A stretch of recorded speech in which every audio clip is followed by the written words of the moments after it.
একটি thriller movie, যেখানে একজন যুবতী সুন্দরী বউ তার বাড়ির যুবক কাজের লোকের সাথে মিলে তার স্বামীকে হত্যা করে ও মুভিটির শেষে একটি সারপ্রাইজ অপেক্ষা করছে। এই মুভিটি ফিলিপিন্স কান্ট্রির। এই সিনেমাতে উইল নামক একজন ধনী বয়স্ক ব্যক্তি তার বিলাসবহুল প্রাসাদে স্ত্রী রোমনার সাথে থাকত। উইল এতটাই ধনী ছিল যে সে তার নিরাপত্তার জন্য পুলিশকে পাহারা দেওয়ার জন্য রেখেছিল। আর এই পুলিশ অফিসার জেমস তার দুই সঙ্গীর সাথে শিমু নামক একজন ছেলেকে আনছিল। জেমসের বন্ধু মনা শিমুকে উত্তেজিত করছিল, কিন্তু শিমু কিছুটা ভয় পেয়েছিল ও সেজন্য কিছু বলতে পারছিল না। জেমসের দ্বিতীয় বন্ধুর সাথে আলোচনা করতে করতে জেমস তাড়াতাড়ি উইলের বাড়ি চলে আসে। জেমস উইলের কথা অনুযায়ী শিমুকে তার কাছে আনে। আসলে উইলের একজন বিশ্বস্ত চাকরের দরকার ছিল। উইল রোমনাকে তার কাছে ডাকে। রোমনা একজন আধুনিক, স্মার্ট ও সৌন্দর্যের অধিকারী আকর্ষণীয় মহিলা, যে খুব সহজেই যে কোনো পুরুষের মন জয় করতে পারবে। সে আসা মাত্রই জেমস ও শিমু তার দিকে দেখতে থাকে। এ সময় বাড়িতে কিছু বিজনেসম্যান আসে উইলের বাড়িতে। উইল জেমসকে কিছু টাকা দিয়ে রাতের পার্টিতে তাকে আসতে বলে। রাত হওয়া মাত্রই উইলের বাড়িতে পার্টি শুরু হয়ে যায়। শিমু দূর থেকে সব দাঁড়িয়ে দেখছিল। এই পার্টিতে বয়স্ক ব্যক্তিরা কম বয়সী মেয়েদের সাথে অন্তরঙ্গ হয়ে মদ খাচ্ছিল। এইসব দেখে উইল খুব উত্তেজিত হয়ে পড়ে। সে রোমনাকে নিয়ে বাড়ির ভিতরে যায় ও তার সাথে খেলতে থাকে। এ সময় উইলের খুব মজা লাগছিল, কিন্তু একটু চোট লাগতে সে রোমনাকে খারাপ কথা শোনাতে লাগলো। রোমনা ভয় পেয়ে প্রথমে উইলের কাছে ক্ষমা চায় ও পরে তাকে আকর্ষিত করার জন্য প্রেমের কথা বলতে থাকে। উইল একটু উত্তেজিত হয়ে তাকে কামনায় বশবর্তী হয়ে স্পর্শ ও ঘনিষ্ঠ হতে থাকে। রোমনা উত্তেজিত হয়ে কামুক আওয়াজ বার করতে থাকে। তার আওয়াজ পাওয়া মাত্রই শিমু ছুটে আসে। শিমুকে দেখে রোমনা তার পোশাক পরতে শুরু করে। তা দেখে শিমু বুঝতে পারে এখানে কিসের আওয়াজ হচ্ছিল। উইলের মুড নষ্ট হয়ে যায়। সে শিমুকে অনেক বকাবকি করতে থাকে। এতে রোমনা বলে, আমরা বরং রুমে যাই, সেখানে আমাদের ডিস্টার্ব করার কেউ থাকবে না, শুধু তুমি আর আমি। উইল উত্তেজিত হয়ে রোমনার সাথে ঘনিষ্ঠ হয়, আর রোমনার চিৎকার পুরো রুমে শোনা যায়, কারণ উইল খুব অত্যাচারের সহিত তার সাথে ঘনিষ্ঠ হচ্ছিল। ওনার চিৎকার শিমু শুনে ফেলেছিল। এই বাড়ির অন্য এক সার্ভেন্ট সোফিয়া শিমুকে বলে, এইসব এদের রোজকার ব্যাপার, তুমি এইসব নিয়ে বেশি মাথা ঘামিও না, তুমি বরং নিজের কাজটা ভালো করে করো, যাতে অনেক টাকা আয় করে জীবনটাকে একটু সুখ স্বাচ্ছন্দ্য উপভোগ করতে পারো।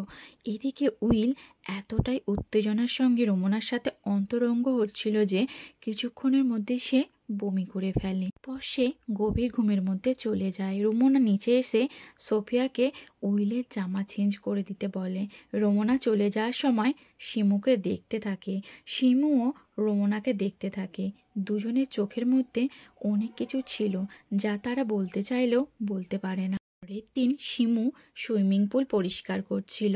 রোমনাও উইলের সাথে রোদ পোয়াচ্ছিল। সোফিয়া উইলের জন্য জুস আনে। সোফিয়াকে দেখে উইলের শারীরিক ক্ষুধা বাড়তে থাকে। উইল স্নান করতে যাওয়ার আগে সোফিয়াকে কিছু টাকা দিয়ে যায়। টাকা হাতে পাওয়া মাত্রই সোফিয়া বুঝে যায় উইল কী চাইছে তার থেকে। তাই সোফিয়াও বাথরুমে এসে চুপচাপ উইলের সাথে শুরু হয়ে যায়। কি রোমনা তখনও রোদ পোয়াচ্ছিল। উইল চলে যাওয়ার পর সে মদ খেতে থাকে। এই সময় সুইমিং পুলে আরাম করা শিমুকে সে দেখতে থাকে। সে তাড়াতাড়ি করে এসে মদ নিয়ে শিমুর সামনে বসে পড়ে। শিমু মালকিনকে এভাবে কাছে বসতে দেখে তাড়াতাড়ি পুল থেকে বাইরে বেরিয়ে আসে। রোমনা তাকে সামনে বসতে বলে। তাতে শিমু খুব লজ্জা পেয়ে যায়, কারণ শিমুর কাপড় ভিজে গিয়েছিল ও কাপড় একটু ছোট ছিল। রোমনা বলে, লজ্জার কিছু নেই, আমার কাছে একটু বসো। একদিন উইল বাড়ি ফিরে আসে, এসেই রোমনার সাথে দেখা করে। এরপর সে শিমুকে সাথে নিয়ে বোটিং করতে নিয়ে যায়। কথায় কথায় শিমু জানায়, আমার বাবাকে আমি কখনো দেখিনি, আর আমার মায়ের কিছুকাল আগেই মৃত্যু ঘটেছে। আমি চাই কিছু টাকা জমিয়ে পড়াশোনা করতে। উইল বলে, তুমি যদি আমার চোখে বিশ্বস্ত হও ও কাজে প্রশংসা পাও তাহলে তোমার পড়াশোনার দায়িত্ব আমার। কথা শোনার পর শিমু খুব খুশি হয়ে যায়, কারণ শিমুর কাছে উইল একজন খুব অহংকারী ও রাগী মানুষ। এই প্রথম উইলের এই ভালো রূপ সে দেখতে পায়। শুটিং করার পর উইল খুব ক্লান্ত হয়ে পড়েছিল। শিমু উইলের পা টিপে দিতে থাকে। রোমনাও উইলের খুব কাছে বসেছিল। আরও একবার দুজনের চোখ মিলিত হয়। দুজনের চোখে অনেক চাওয়া ছিল। সন্ধ্যায় রোমনা জেমসের সাথে বাজারে যায়। বাজার থেকে উইলের জন্য কাপড় আনে। তারপর শিমুর জন্য কিছু কাপড় আনে। তার প্রয়োজনীয় কিছু জিনিস ছিল সেখানে, যেটা পেয়ে শিমু খুব খুশি হয়ে যায়। আসলে সেদিন তার জন্মদিন ছিল, সেজন্য রোমনা এসব জিনিস তাকে উপহার দেয়। দিন সকালে রোমনা সোফিয়ার সাথে বাগানে কফি খাচ্ছিল, আর শিমু ঘাস কাটছিল। চোখের ইশারায় রোমনা জানতে চায় তার গিফট কেমন লেগেছে। শিমুও চোখের ইশারায় জানায় খুবই ভালো। যেভাবে রোমনা শিমুর খেয়াল রাখছিল তাতে শিমু খুব সহজেই রোমনার প্রতি আকৃষ্ট হয়ে পড়েছিল। একদিন যখন রোমনার রাতে ঘুম ভেঙে যায় তখন সে শিমুকে দেখতে পায়। শিমু রোমনাকে স্পর্শ না করে ও কিছু কথা না বলে শরীরী ভঙ্গিমায় তাকে উত্তেজিত করছিল। শিমুর অঙ্গভঙ্গিতে রোমনা নিজেকে আটকে রাখতে পারেনি। সে কিছুক্ষণের মধ্যেই শিমুর ডাকে সাড়া দিয়ে দেয়। সে উত্তেজনার চরম করে পৌঁছেছিল। ঠিক তখনই শিমুর মুখ উইলের মুখে পরিবর্তিত হয়ে যায়, যা দেখে সে ভয়ে চিৎকার করে ওঠে, কারণ এটা তার স্বপ্ন ছিল। যখন সে নিচে আসে তখন দেখে ডাইনিং এরিয়াতে উইল সোফিয়ার সাথে অন্তরঙ্গ হয়ে আনন্দ উপভোগ করছে। এসব দেখে সে খুব দুঃখ পায় ও একটি ঝিলের সামনে এসে বসে। দূর থেকে রোমনাকে দেখে শিমু তার কাছে আসে। সে একটি রুমাল রোমনাকে দেয়, যেটায় রোমনার নাম লেখা ছিল। রুমালে রোমনা নিজের নাম দেখে খুব খুশি হয়ে যায় ও আনন্দে শিমুকে জড়িয়ে ধরে। এদিন রাতে উইল আর একটি পার্টি রাখে, যেখানে উইলের সব বন্ধুরা উপস্থিত ছিল। পার্টিতে সবাই উত্তেজনায় একে অন্যের খুব কাছে এসেছিল, যা দেখে উইল রোমনাকে কাছে আসতে বলে, কিন্তু রোমনা রাজি না থাকায় উইল তাকে ধাক্কা মেরে তাড়িয়ে দেয়।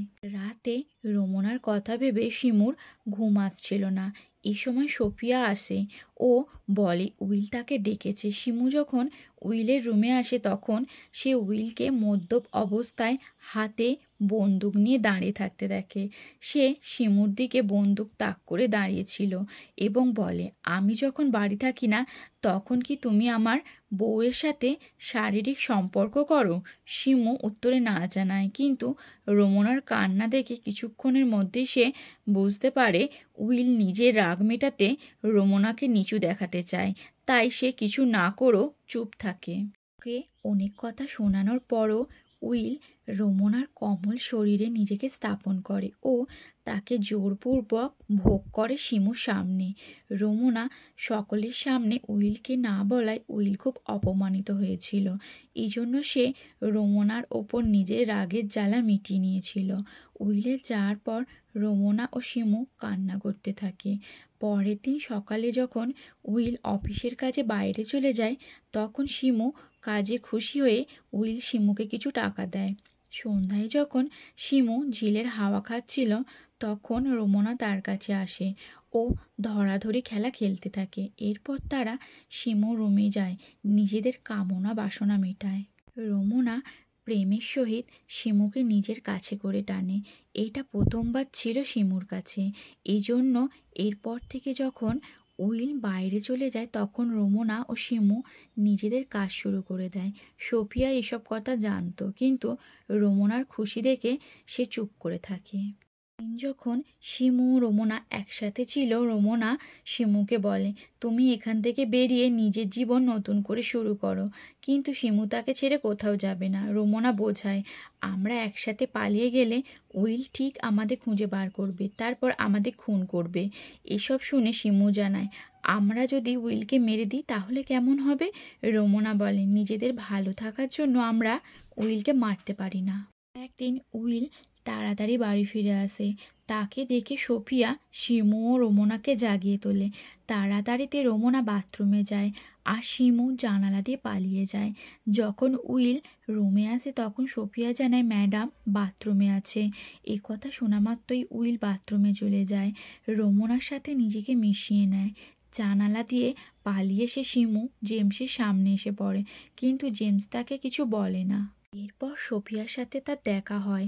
সোফিয়া জানায় তার মেয়ের একটি ভয়ঙ্কর রোগ আছে, যার চিকিৎসার জন্য অনেক অর্থের প্রয়োজন, তাই সে এই চাকরিটাই করছে। কিছুদিন পর উইল আবার একটি পার্টি দেয়। সেখানে প্রত্যেক কাপেল তাদের নিজেদের সঙ্গীদের সাথে চরম সুখ ভোগ করছিল। তাদের দেখে উইল জেমসকে বলে, তুমি রোমনাকে ভোগ করো। একথা শোনা মাত্রই রোমনার পায়ের নিচের মাটি সরে যায় ও সে এত রাগ হয় যে সে সকলের সামনে উইলকে চড় মারে। সাথে সাথে উইলও রোমনাকে চড় মারতে থাকে। রোমনার কষ্ট দেখে শিমু উত্তেজিত হয়ে উইলের ওপর হাত তোলে। এরপর উইলের যতক্ষণ না রাগ কমে ততক্ষণ শিমুকে মারতে থাকে। জেমসকে বলে সে যেন শিমুকে মেরে ফেলে। জেমস তার সঙ্গীদের সাথে করে শিমুকে নিয়ে সেখান থেকে অনেক দূরে চলে আসে। শিমু জেমসের কাছে প্রাণ ভিক্ষা চায়। জেমসেরও মায়া হয়, তাই সে শিমুকে বলে অনেক দূরে চলে যেতে। শিমু সেখান থেকে অনেক দূরে চলে আসে, কিন্তু পরের দিন সোফিয়ার ফোনে ফোন করে সে রোমনার সাথে কথা বলে।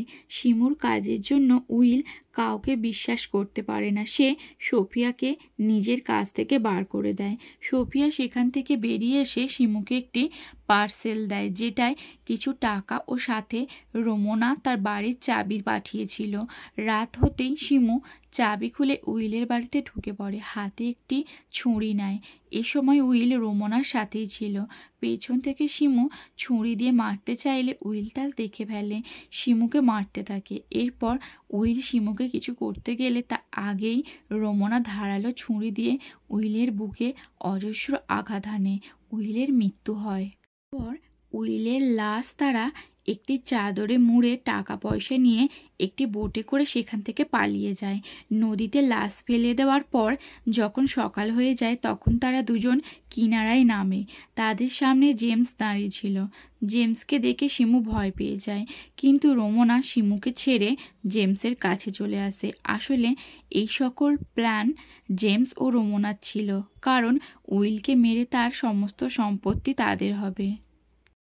প্রেমে পাগল করে রোমনা। সব জেনে জেমসের চুপ করে থাকা, এই সব তাদের প্ল্যানের অংশ ছিল। এই সব কিছু জানিয়ে জেমস শিমুকে মেরে দেয়, কিন্তু তারপরে রোমনা পেছন থেকে জেমসকে মেরে দেয়। এই মুভির শেষে আমরা দেখতে পাই উইলের সব সম্পত্তি রোমনার হয়ে যায় আর সোফিয়াও ফিরে আসে। আর এখানেই মুভিটি শেষ হয়ে যায়। আপনার যদি এই মুভিটি ভালো লেগে থাকে তাহলে অবশ্যই একটি লাইক দেবেন এবং চ্যানেলটিকে শেয়ার করবেন, সাবস্ক্রাইব করবেন।